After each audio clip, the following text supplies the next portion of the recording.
when I met you, you were a photographer. So One day, I used to be something, Chad. I used to really be somebody. I used to be somebody. All right, so let's go back to the photography days of Nick. I always feel lucky that I could call up Chad Ashley and ask him, how in the heck did you make this 3D render? I'm always learning new tips, and I always walk away just feeling like a better 3D artist. So for this latest call with Chad, I just decided I was gonna hit record. I figured I get so much out of these, and I was already gonna ask him how he created these plywood edge effects that I've been seeing all over the website. There's a ton of tips and tricks in this one, including Chad's vector workflow in Figma, and some easy ways to assign materials to certain sides of your object. We even flipped the script a little bit, and he critiques my latest render where I'm using these plywood materials. It gives me a lot of ways to think about how to place a camera and how to get more interesting renders. So grab your notebook for this one. Let's head on in and let's learn with Chad Ashley. Mr. Chad, how are you, sir? I'm good. How are you? I'm good. Now, this one might be a little weirder because, well, look, I'm just going to break the fourth wall for a second. We don't usually record these things, folks. Me and Chad have these calls all the time. We kind of show each other what we're working on. I ask all the dumb questions about how he made all these pretty renders, and he gives me all these great little tips, and I'm like, we should just be recording these. So you're now watching that. So why don't we just pull up your screen? And let me ask you a few questions about this thing. So what do you call this box here? What is this? Is it a plywood puzzle box? What's this thing called? Yeah, it's inspired by like something we did a long time ago. I forget it was for like a sale or something that Dan Zuko helped out with, and it was basically like somebody CNC'd different pieces of plywood and like carved out these cool shapes, and things travel and bounce around in them and whatnot. And then one day I was like, we're putting out these plywood materials. We needed some renders for it, and we have these great plywood edges. I'm like, I need to do something like that, but like really focus on the plywood edges. And so then we put this post out, and I included, I think on the post there's these wireframes, which really triggered people because all the topology nerds came after me. You got the topology hate on this one. I got the because topology it's all triangles. Nerds. Yeah, because it's just basically an extruded face, and it's like, you know, like when you extrude a curve, it's like, it's not like, you know, there's not quads or anything like that.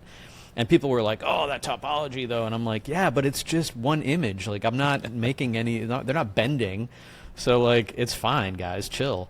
Yeah. To be fair, also, I'm not. There's no client. It's just me. Yeah. Yeah, you're the ones that have to go topologize everything because they might ask you to animate it at any moment. Yeah, don't project your client, fears on me, guys. Like, go easy. Yeah, I mean that's like for stills. Now I've seen the triangles pop up in a weird Phong thing, but I think the Phong usually fixes it.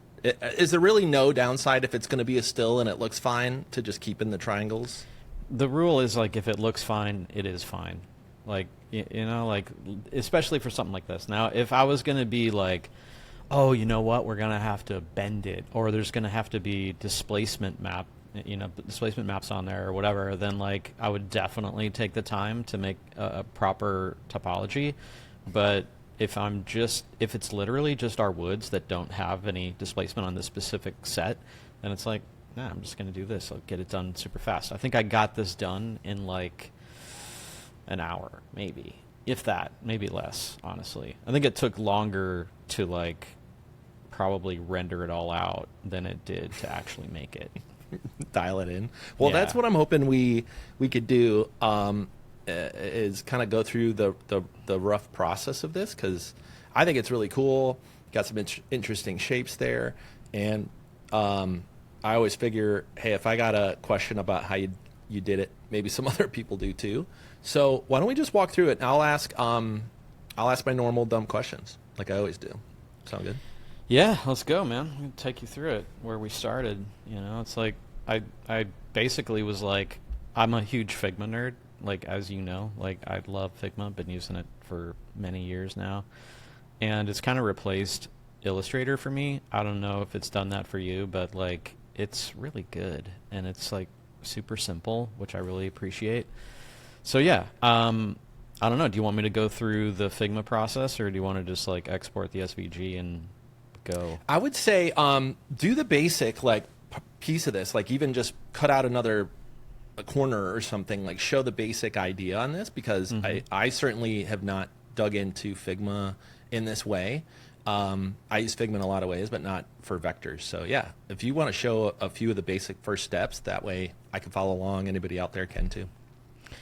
Yeah, I mean, it's just about, it's very similar to Illustrator, honestly. I'm just grabbing a square shape, and I'm just going to hold down Shift so that it makes it into a perfect square. I don't even really care too much about the size.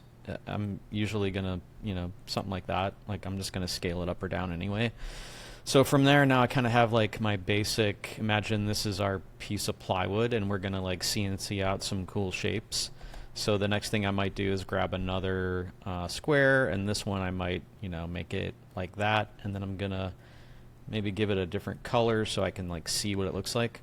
And the thing that I love is being able to adjust the corner radius on each one of these corners separately or together just by coming over here. And I'm just gonna give it a really high number so that I know that the whole thing's like completely rounded out like that. And then it's just literally holding down Option and copying around until I find something that I think looks interesting.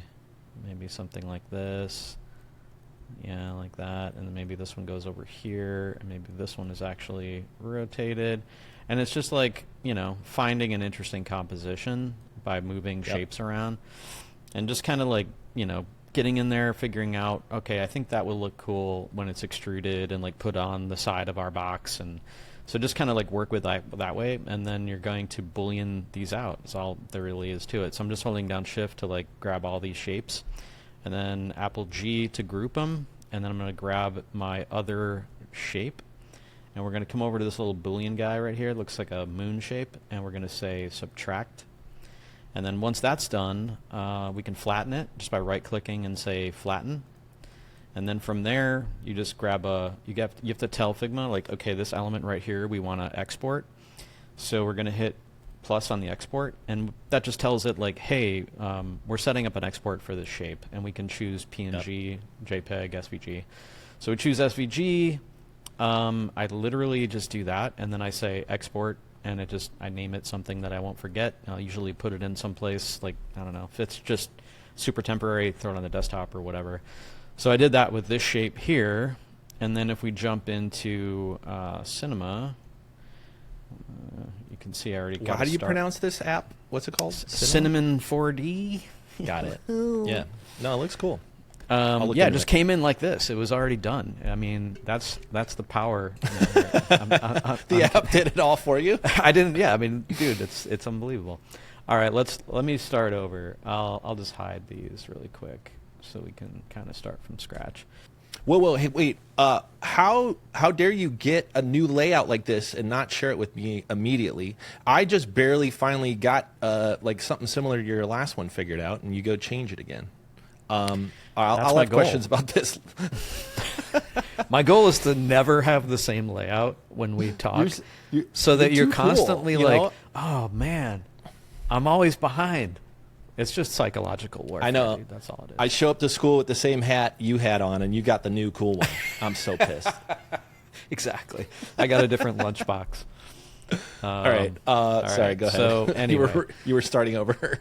Yeah. So, we made our shape. We exported it. We say merge, and we'll just find that profile. And I'm not even going to care about the size. I'll just say OK. Magically, it comes in the size that I kind of wanted anyway, so it kind of worked out. And then from there, we're just going to come over to our nifty little profile. By the way, when you bring in an SVG file, it already sets this all up for you, so you don't have to like put it into a extrude or anything like that. But we are going to adjust the layer offset, which is basically extrude depth is what I meant to say. And we'll make it like 0.3 inches, so 0.3 IN. For those that you don't know, you can type IN and it'll convert it to centimeters for you. And okay, so that looks pretty good, but like we also don't have any real sort of like bevels going on, and that looks pretty janky. So we'll go over to caps, and we'll say, what do we want here? Probably 0.1, no, lower than that, little less. 0.05, yeah, something like that. All right, so once we got that, now I'm going to just rotate it 90 degrees because I don't want it to be standing straight up. So we're just going to do this just because I just think it looks better this way. 90 degrees right there. And there, okay, we got our shape. So that's all good. Now we need to figure out, all right, let's throw some materials on this. We need a plywood edge. We need a plywood top. So it's time to open up Cargo. I have a nifty little thing that I like to use. I use Raycast for those that you don't know. It's a nifty little tool. I'll tell you about it later. I'm going to hit my Look Dev layout, which automatically puts Cargo over here. But for those of you at home that don't have the cool Raycast shit, you can literally just open it up and move it to however you want it. But I'm cool, so I'm going to do it my way. See how cool I have to deal with this all the time. Oh, new layout. Now I got to get Raycast. I know, man. I'm keeping you on your toes, baby. All right, so we have this nifty. The whole reason that I even made that render to begin with is to show off some of these awesome plywood materials. So we'll jump into this plywood material kit, and you can see we got all stuff in here. All right, so these plywood edges are really awesome, and especially this colorful one right here, because do you know the story behind this one, by the way? I don't. So we found a place that creates cutting boards out of recycled skateboards. So they literally chop up, because you know those. It looks like a skateboard because that's what it is. Like honestly, it's like great. Somebody chops up a skateboard and then like presses it all down into a cutting board. And this cutting board may or may not ended up at my house. So just don't tell anybody that. That's from the personal collection. Exactly. All right, so we don't want the colorful one, although it might look cool. You want to do the colorful one, or do you want to do the one that I used in the render? If they're similar sized, it would be cool to set it up the way you did, and then we swap it out and see. Okay, so our plywood edge right here, it's already downloaded, so I'm just going to go ahead, and I don't even need to send it because it's already in the scene, but I will go ahead and delete these, and we'll just pretend that they were never there to begin with. Movie magic. Okay, so let's just go ahead and send that material, and then while we're here, we'll pick 2 other plywoods, and why I'm going to pick these plywoods is, I'll tell you in a second. I'm going to put this one in here. It's kind of a mahogany plywood, and then I'm going to look for one that is a little bit lighter but still has some character to it. I'm going to use... What is your grab process? Like, do you just find your favorites eventually, or are you really like, okay, I need this kind of look for this kind of, this kind of render? It's kind of goes both ways, really, because sometimes I know exactly the one that I want because I've used it a bunch of times, and then other times I'm like, I need contrast for this, or I need a specific thing to pop. So I'll kind of choose based on the goal. Like for this one, for example, I'm bringing in these 2 different kind of tonally different plywoods because if I use the same plywood on the top and it's like the top and the base down here, then it's just going to kind of be muddy, and you won't be able to really. You just need that little bit of contrast in those CNC like Boolean shapes than you do on the base, so they stand out a little bit more visually. So that's kind of what I do and how I go about it. But all right, so let's grab. Let's just put the plywood edge on top of our profile. We'll start our IPR. And immediately it looks janky and weird because obviously this doesn't really have UVs.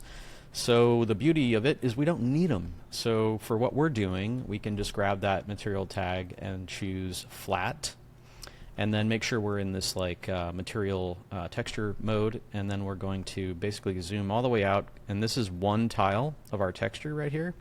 And we'll rotate this 90, if I can get my keyboard to work, 90 degrees, and we'll scale it way, way, way, way down, and then we'll get in close We'll keep scaling until we get enough of those lines where it looks realistic. And I'm kind of Is there a standard? Like, is there like, oh, it's usually 5 ply or like whatever? Yeah, in fact, in skateboard it's 7 ply maple, but I'm usually never that accurate. I just kind of do it by eyeball. But you could literally sit there and count the plies, and that would be you would be even cooler than me at that point. Oh my, never. Yeah. Okay. So you got that done, right? That looks good. So it's all tracking. So we got to do the top, right? And let's see. This is the time where I quiz Nick. Do you remember how to set a different material on the top of a generator like this?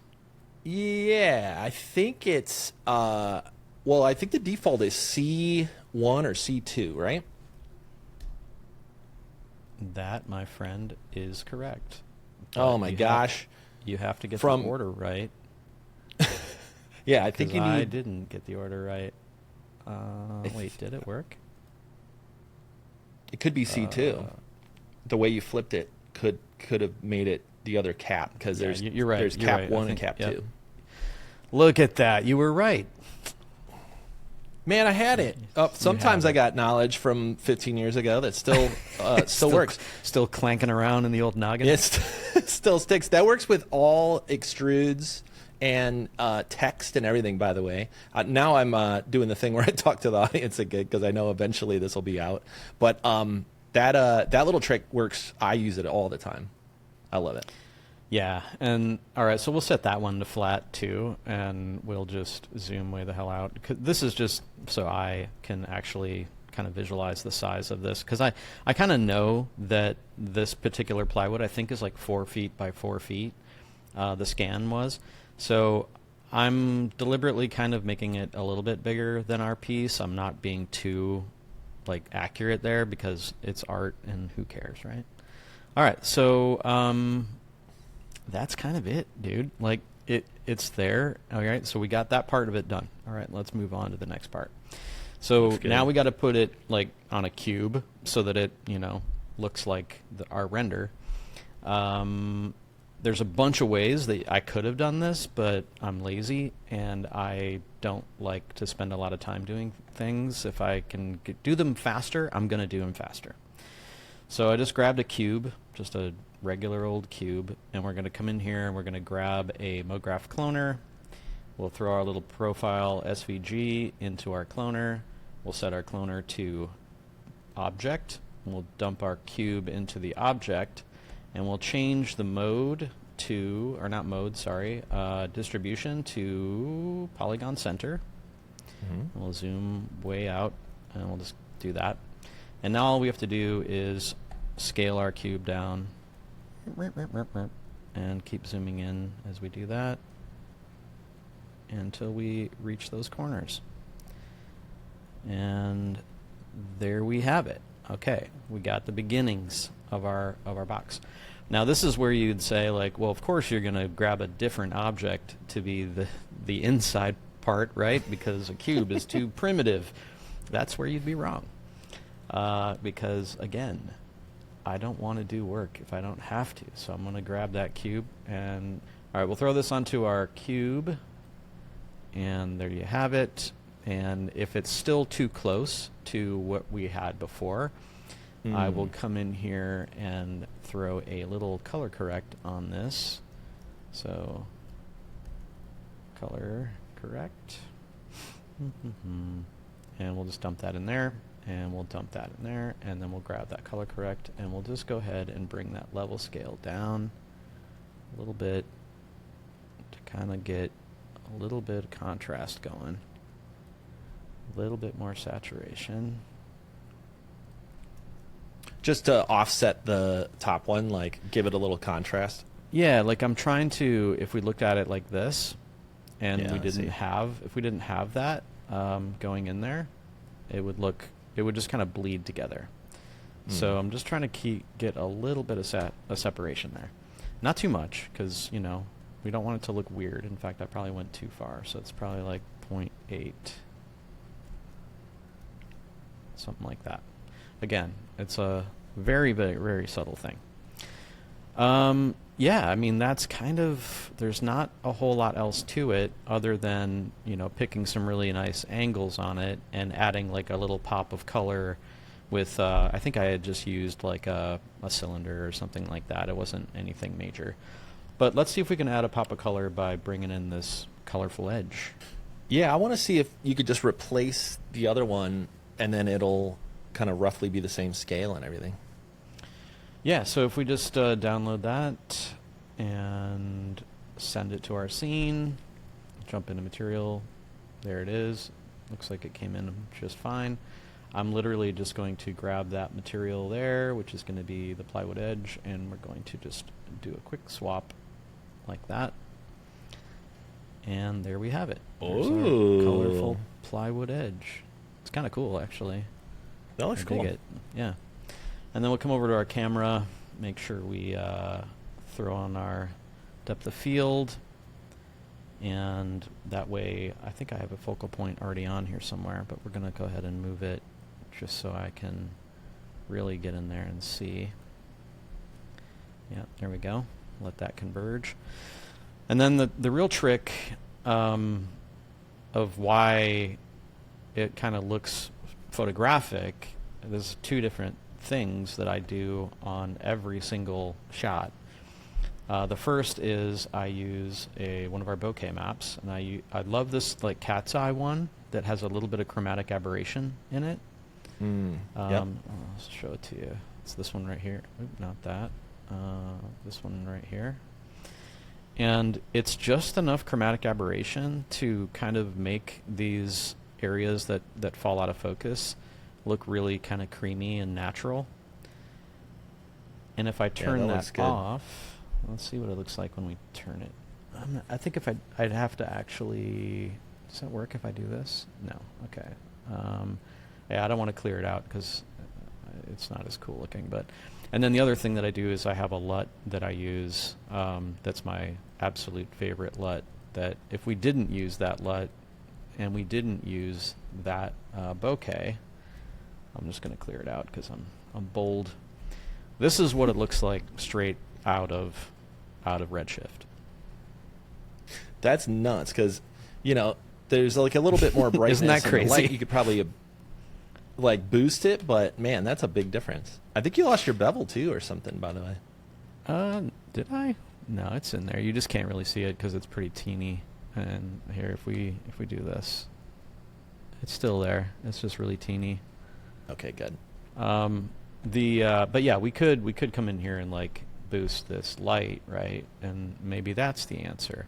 I mean, it definitely helps, but it's not the same S-curve is what I have in my LUT. So, which by the way, this might be coming out soon someday. This LUT set. Oh, we get a little sneak peek.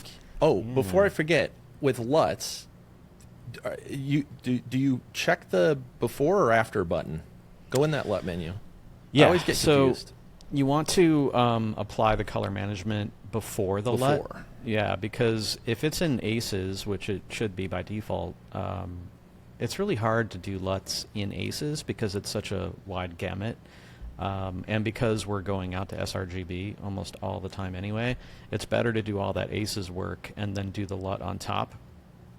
And the beauty of this particular set of LUTs is that they're kind of built for Redshift, specifically around an ACES workflow, because I'm sure, I think you and I have talked about this before, which is like you render something out and the white is never quite white because it's ACES, and in order for it to be white, it would have to be like the brightness of the sun. So that's not really great for when you're just trying to, and if you're compositing, then obviously you can do that all in comp, but again, I'm lazy, so I'm just trying to do it all in camera.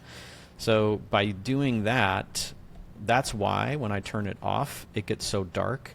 It's because this LUT is pushing the top end of that image up to as close to white as we can get. So you end up not having to, you don't have milky kind of dirty looking renders that sometimes happen if you're just doing ACES and like going out.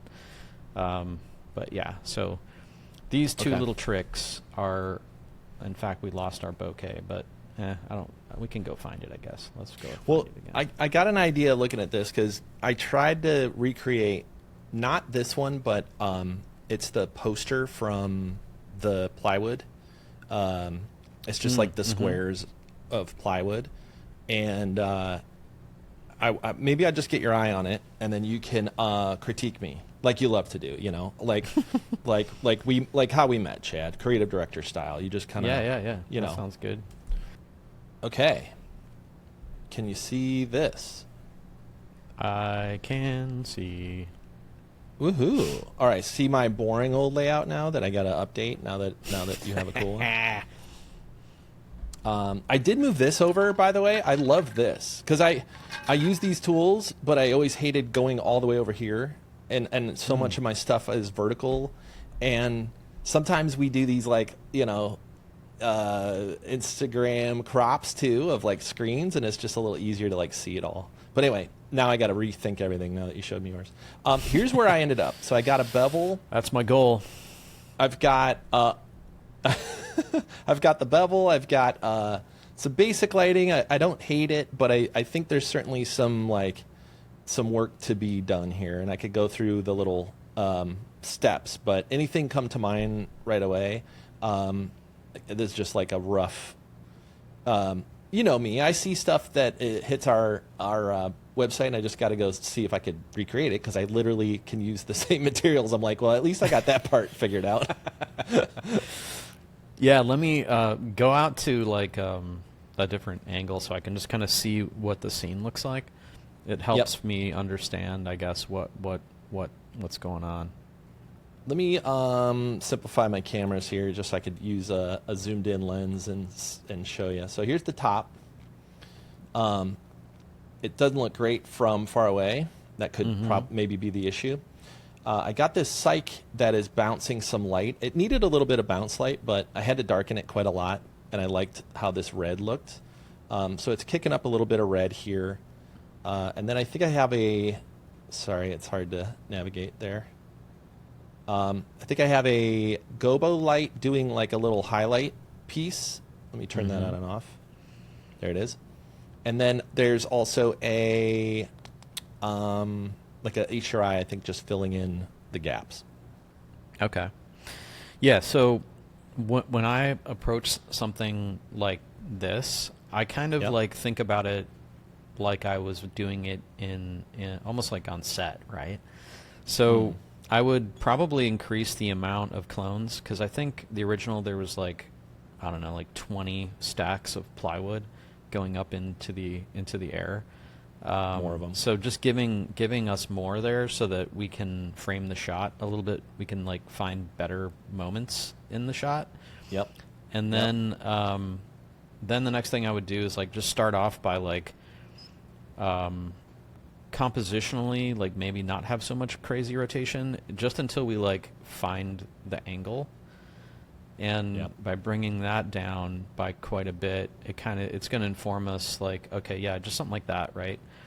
Yeah. And then I think what I do typically in something like this is I'll put like a plane underneath it, and that plane will be like basically a white floor. Like put a white material on it and throw it, just below the stack. And by doing that, you're going to get some really nice ambient bounce coming off of that into the plywood. Like that far? Yeah, like you can play with it until it feels right. And then for that background, the red's cool. I think I would probably to isolate what the red is doing, I would put another plane behind everything and put that red on the plane and then turn off that cyc, because the cyc is cool, but really we don't need it, like, right? Because we're not ever going to see in that angle. We don't see the ground. We don't see any of that stuff, really. So just by putting, by putting that back there, you're going to immediately have a little bit more control, which is going to help us while we're figuring out what our angle is going to be and all that. It's a great time to have my Wacom pen freak out again. I can't use some of my keys. Like I can't. Really? That sucks, Yeah, dude. it's so I'm gonna just do this a little weird manually. I think I can pull it off. Everybody's gonna be but- like, "Wow, what's up with his mousing? It looks Oh, dude. erratic." It's like my worst nightmare, you know? Like I'm on live and then my Wacom tablet dies. Makes for good TV. Hope y'all like it out there. Let me just turn off this psych assuming Yeah. crap is working. All right. Okay, sweet. so now I have, you say the red in the back, right? Yeah, just throw that on that back plane, because that way it won't contribute too much to the GI, especially if it's kind of far away. And it'll give us some room, I think, to play. I yeah. literally can't zoom in and navigate anymore. Dang. Like I hit 2 and it's gone. Maybe I could use this. I wish There I we could go. take over. I could save the day. I could do it. I could do it this way.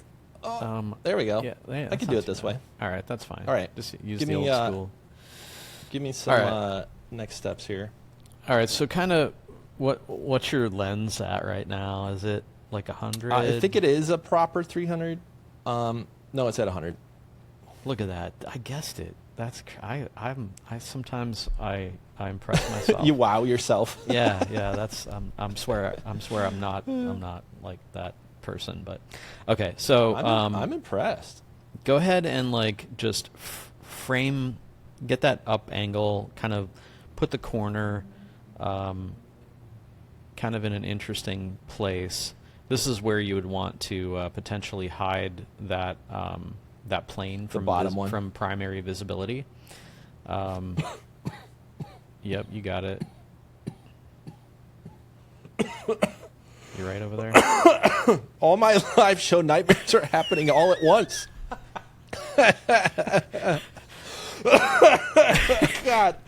Oh, God. And you, dude, you're in your underwear right now. What's happening? Oh, no. Everything. Oh. Okay. You're late for class. Calm it down. Everything's fine. I'm going to turn off visibility. Yep. Primary. Turn that guy off. Primary And that's really all array. you. Oh, that's that's all you the gotta do. background. I just got to turn off the bottom. Okay. Yeah. There you go. Oh my gosh. Sorry, folks. Uh-oh. There we go. And then just hide it in the. There you go. Perfect. And you can hide. Well, I think. I can't hide that way. Got to hide Yeah. this way. Yep. You could do that for both of them, honestly. I just need it for the bottom. Nope, that That's hit cool. it from there. Okay. All right. Done. So now, go ahead and just like, honestly, sometimes what I'll do is before I even light anything is I'll just like find my composition, and I'm a huge, composition nerd, and I'll sometimes turn on all the guides in the camera just so I can like find, the golden ratio and all that jazz. But you I don't always have get to the do that. key command wrong on that one. It's just in the is it camera. under here? Yeah, it's just in the camera. So if you just grab the camera under display, and then go under grid, and I'll do that one, and I'll do the golden section. But you have to have your camera visible. I don't know if your camera is visible. Yeah, I think it all got turned off. There it is. Okay. Yeah, I mean, it's kind of hard to tell because it looks like there's some other stuff in there that's like competing. Oh, I think that might be your world grid or something. That must be the ground plane. Yeah. Yeah, some usually I'll turn all that stuff off just so I don't have to like look at it because do the Work plane. Yeah, There we go. Exactly. There you go. Okay, cool. And the grid is kind of Let me sometimes darken I'll this use the too. grid and sometimes I won't. Kind of depends on what I'm doing. But yeah, turn that grid off. I just want to see the golden section. By the way, it's like 50-50 now if my materials show up.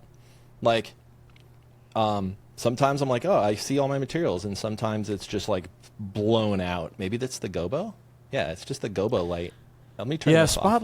Spotlights are super finicky. Okay. I feel like they There we go. require like a crap load of.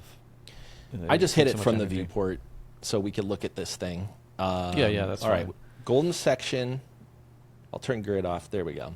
Yeah, but what I don't like about golden section is like I don't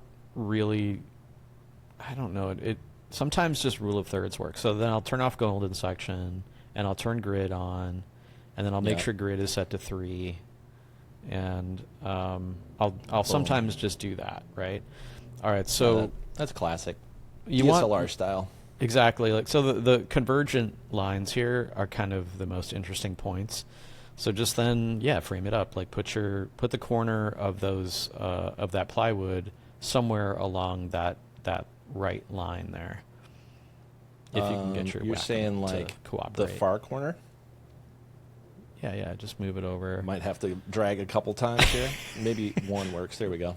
There we go. Yeah, I mean because they're all kind of one works. Oh, I got it back. We're all good. There you go. All right, so they're all kind of jagged, which I actually kind of like. Honestly, it looks kind of interesting. It looks like because it's drawing my eye kind of through the composition, which I like. And then from here, you know, it's usually like, okay, let's start with an HDRI. How close can we get? And then if I can't get that close, if I'm not getting the directional light that I want, then I'll bring in an area light. But usually I start with an HDRI of some kind. Yeah, this one's got like a studio HDRI on it, which it's okay. It's got a lot of blue energy going on. It's kind of competing with that red, and yeah, I would probably just grab one of our. I think it's from the Creative Spaces, I believe. I think that's where Done. it's from. By the way, I've been using this a bunch. You could hit. I'm talking to the audience who's still watching. Hopefully, after I coughed and ruined my Wacom tablet. You hit Command 1, 2, 3, and 4. You could search different libraries. I use this all the time. And 4 is HDRIs. So there you go. Creative Spaces. Boom. Yeah, honestly, like the one that you already have downloaded, 04, is really good. Yeah, I use that one. I use that one quite a bit. This one's for the people watching. If HDRI Link is working in Cargo, if you have HDRI Link selected, you just hit Option and click the thumbnail, and it will auto send it. And now we have that in there. So more HDRI Link support coming soon. But yeah, I've been using the heck out of this one. All right. I got it. Nice. Looks a little overexposed, but help me dial this puppy in. Yeah, so from here, I think it's most interesting to kind of let the light pick one of those sides, either that front face or the face that's kind of tilted away from us. Ooh, that's not bad. That's not bad. I like that one. It's different than what we had, but I don't mind it. You know, like it looks kind of interesting. And especially then, if we show more of the dark or something. Yeah, exactly. And I think it might even be even cooler if we mask off some of that, but we can do that in a minute. I would make that red even darker, like and more desaturated, I think. Yeah, just to kind of make that wood really pop out there. Yeah, that's feeling good. Okay, so now the whole thing feels really, really warm, and I don't know why. It might be the HDRI, so I would like desaturate that HDRI or something. Yeah, because I thought I removed the psych. Let's just delete that. Make sure. This HDRI has a lot of warmth, but I did. Okay, we could turn it all the way off. Here's no saturation. That's better. Yeah, that's better. I'll turn it back on.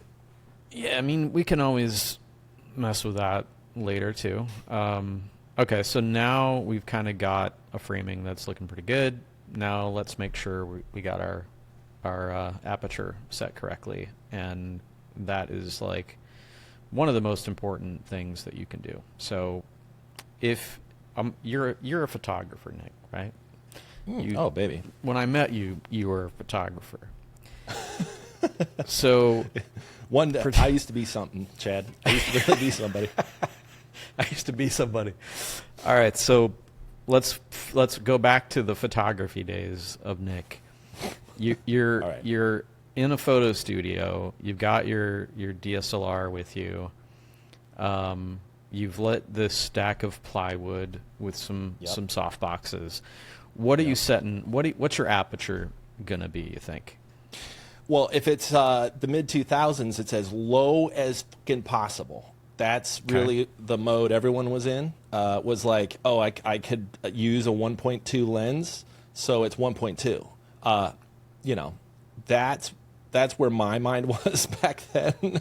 I had a full frame camera and a HD video was new, and everything was as shallow as possible. But I'm also like, hey, this might be a photo shoot for some wood I need to sell, so let's maybe show more of it. So that's where I ended up with like at 8, but maybe that's too much. What are you thinking? Lower?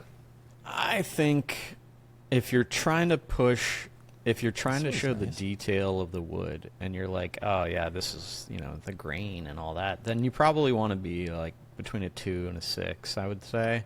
I wouldn't do and you could go lower. I didn't mind the look of the lower, the 1 point. I think you're at a 1.2. It's not bad. Do you have a bokeh in there? Just curious, a bokeh map? It looks No. like maybe. Well, maybe I did. Yeah, I could tell that you did. You still got it, Eagle Eye. I still got it. Okay, so that's looking pretty good, right? Like, so if you turn on tone mapping, right there. There we go. Little button. Now this is Nick back in camera days, dude. We're talking curves, baby. Let's go. Yeah, dude, go nuts, man. Go nuts. Do it. Make the S curve. Make your ideal S curve. But then we're gonna have to desaturate that because that is way saturated. I don't see it. Oh, I see. I got to let go. It doesn't do it intermediate. Okay. Yeah, it's kind of lame. That's overdone, just like I did it back in 2009. There we go. Looks straight out of Instagram from 2009. Original Greyscalegorilla, All right, yeah, it is a little saturated. I don't think that's an over. What I do like is I could just dial the contrast, but I think I'll just leave that alone. Yeah, go ahead and turn. See right above you, it says tone mapping. So it's like got built-in tone mapping. Yeah, what? Oh, up here, yeah. Oh, yeah. Turn that on. I usually will take the highlights and make sure that it's not doing any sort of, it's not like touching my highlights. Yeah, so I just kind of usually turn that way up. And then the saturation is the only reason that I wanted you to turn that on is that you could like desaturate it just a little bit. Oh yeah, just a bit. I've never thought about using this because usually it's like, okay, you could mess around with HDRI and desaturate it there. I'll just show the difference. Like I do that a lot. Like, oh, that's way too much. But I didn't remember you could do it there. That's a good one. Okay, so how we feeling? That's feeling pretty good. It's feeling like a pretty good match in terms of like the vibe. Now it's just a matter of like, okay, do we like the composition? Do we like the way that they're spread out? Do we think it might look cooler if...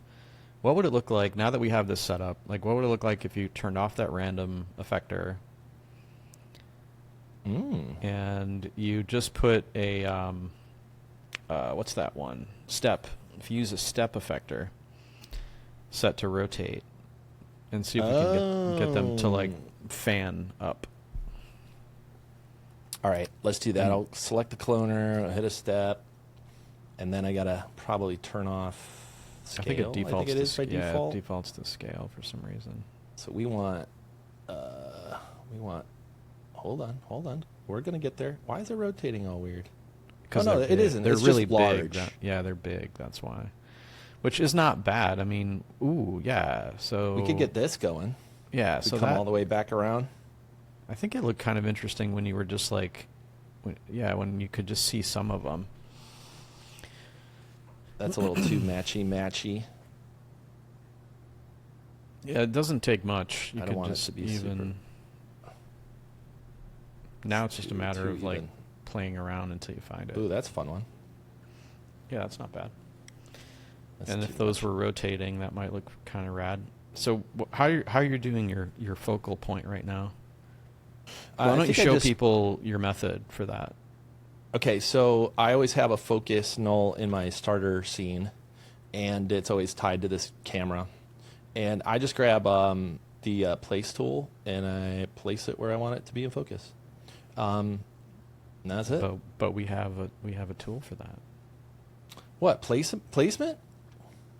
Yeah. Well, we have a this- tool that adds a focus null. Is Yeah. that what you're talking about? Yeah. Show Oh, 'em yeah. that.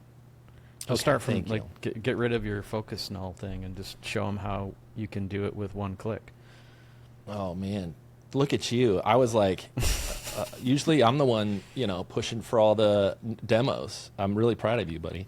All right. So if you don't have a focus null and you're not using a default scene and you want to add it real quickly, we have these scripts right here. And if you haven't checked these out, I use a ton of these almost every day. Now I'm in sales mode. Now I'm doing my bit. All right. Okay. Iterate and render, I use that one. Simple merge, I got all my favorite crap in there. But there is focus null, which is honestly...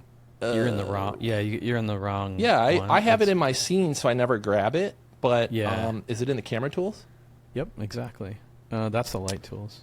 There you go. It's right. There you go. Yeah, there you go. Little focus. Focus There you go. point null. There you go. So if you have a camera selected, then it will create a focus point null right at the bottom of your scene here.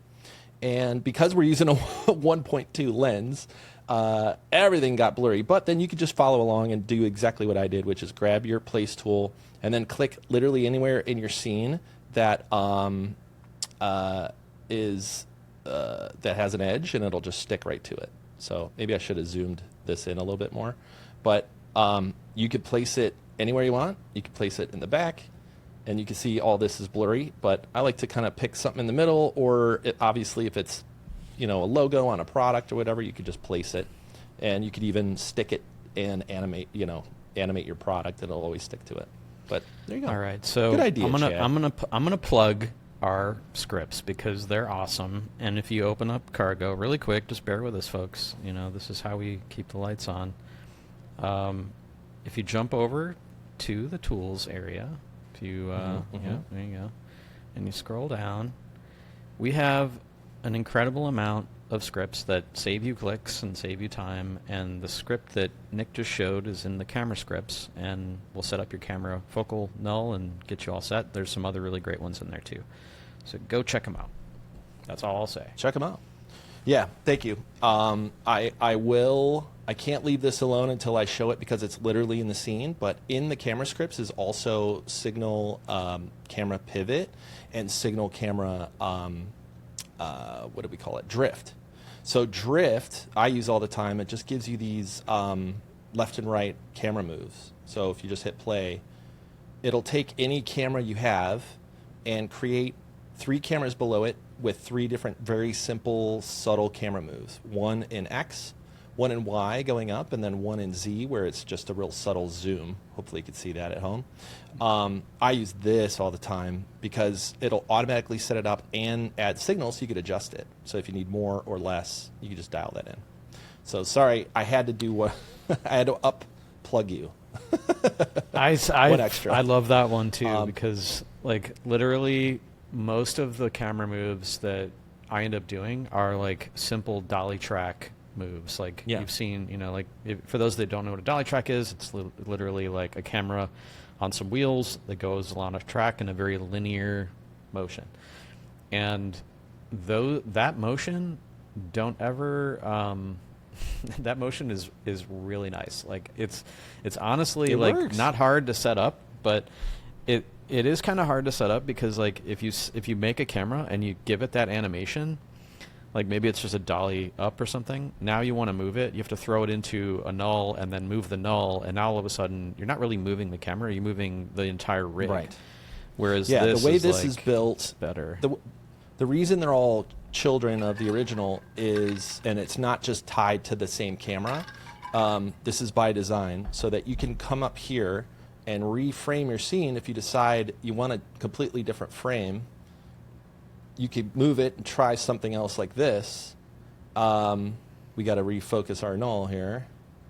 And then go to your pan camera, and it'll basically make the camera that you set up the center position, and it lets you dial it in. In fact, if you want the final place where the camera goes to be your resting position, you could go to max and just go to 0.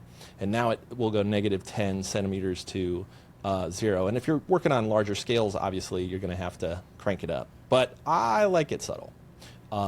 So anyway, mess around with these if you haven't.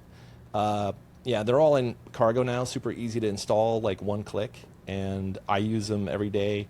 I still owe you guys like a render farm thing. You guys been asking about it, but this iterate and render helps me in the render farm, and I've been using this one a lot lately too. By the way, the measure, not measure distance. It's like measure an object. What's that one called? Yeah, it's called Get Dimensions. Yeah, this Get one. Dimensions. Yeah, Right. I think if anybody out there wants us to do like a deeper dive on these scripts and what they do, just let us know, because we'd be happy to do that. Love it. Well, Chad, as always, give me one more little frame here, and then we can maybe wrap this one up. Give me my final camera position. Any last minute tweaks here? Do you want me to randomize these now that they're kind of symmetrical or similar? Or I kind of like it. Yeah, I mean, I think we would probably want to randomize the textures a little bit, but that's a whole other video. And if you guys want to see that, maybe we can do that again. I think it looks pretty good. I would be curious to know what it looks like if we pulled out a little bit and see what that, like, if that's because it is kind of an interesting shape when you see it. Like, yeah, even all of it. Yeah, like even if you like made, I don't know, 50 of those, 50 clones. I wonder what that would look like. Oh, you're in the 10x mode now. I like it. Yeah, All I'm right, just like trying to see like what does I mean, that we're feel ending, like? so let's just break it. Let's just make our computers scream. there you That's go. not- 90. That's what you meant, right? Yeah, I mean, honestly, dude, that's kind of cool, especially if we randomized the textures a little bit. Like, I could see that as like an establishing shot, and then we cut into those close-ups. But the Yeah, lighting, like like super- see that super lighting? wide. We got some like, you know, Nice that gradient darkness on the right there. It looks pretty good. Yeah, I think we're onto something here. You know, just like Yeah, it's why you mentioned maybe blocking it. It's why I added the gobo, and I added just this like little slit of a light to try to like get a little highlight going, and then fill in with the HRI. There we go. Yeah, that's like not that bad kind of too. vibe too. Yeah, like not bad. this is in a weird spot now that we have this giant thing, but that was kind of the original was in this kind of mode. But now I want to move it up. All right, let's move it up. Oh, yeah, whatever. I liked where we were. This is the part where you would spend 3 hours just moving the light, you know. Dude, tell me about it. All right, I'll turn this back up, and let me find a nice little angle. That's kind of cute. Yeah, that's not bad. Not bad at all. Maybe two of them. All right, I think we did it. All right. Let me zoom out here. Fun. All right. Well, look, an experiment has happened. Thank you all for watching. If you're still checking this out and watching the long version, we appreciate it. This is stuff that I'm doing all the time. I'm obviously still learning all the time from Chad. I'm so always so lucky to have someone I could call and get some good advice from, and hopefully by recording it that you guys can learn something too, and hopefully we could do more of these. So let us know what you think. Chad, I appreciate you, buddy. How about we try another one of these? Was it crazy recording it, or how do you feel? Let's see. Let me check the heat on my computer right now. It's pretty good. I think we can handle it. Yeah. Good thinking. Yeah. All right. I'm running a little warm. All right. That's let how us you know. know you're working. That's right. When you gotta turn the air on and it's winter. Not if you have the Mac Studio. It's a lot cooler. True. True. All right. Well, I appreciate you, buddy. Thanks for all the help. And for those of you watching, we'll see you in another video real soon. Bye, everybody.